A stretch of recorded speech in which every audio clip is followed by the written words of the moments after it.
Primera radi, porez na imovinu u Beogradu u odnosu na prošlu godinu uvećan je u rasponu od 115 do 3620%, u Novom Sadu od 55 do 940%, u Valjevu od 400 do preko 750%, dok je u Kladovu taj raspon uvećan više od 350%. Radi se o milionskim svotama, znači ne radi se o tome da je to 10.000 dinara pa se uveća 4,5 puta.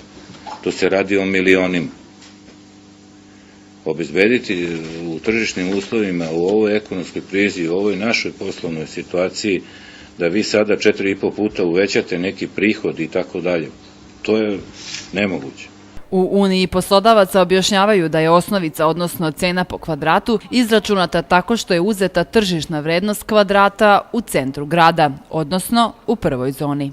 Osnovica je kod nas 131.000 po kvadratu u Valjevu, to je znači neki 1.200 evra po kvadratu i to je realna cena jedino u centru grada. A moram napomenuti da je ceo grad i prigradska naselja prva zona. Znači onaj 3-4 km od grada, od centra grada je isto prva zona i njegova osnovica po kvadratu je 131.000.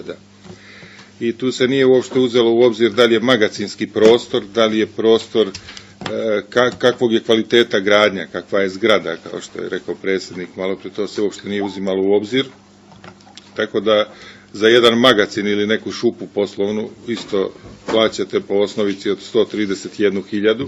Osim toga, kroz višestruko povećanje poreza na imovinu, opštine su stvorile neravnopravne uslove poslovanja za preduzeća, jer porez na imovinu nije svuda povećan u istom iznosu. U Uniji poslodavaca očekuju brzu reakciju nove vlade.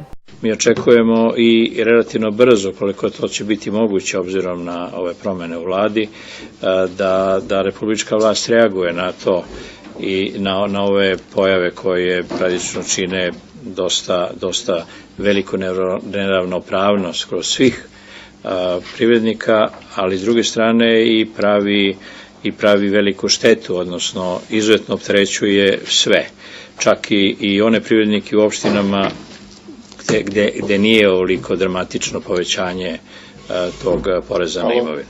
Unija poslodavaca zatražila je od vlade i lokalnih samouprava da snize porez na imovinu koji dramatično uvećan može dovesti do gubitka između 25 i 30 hiljada radnih mesta do kraja godine.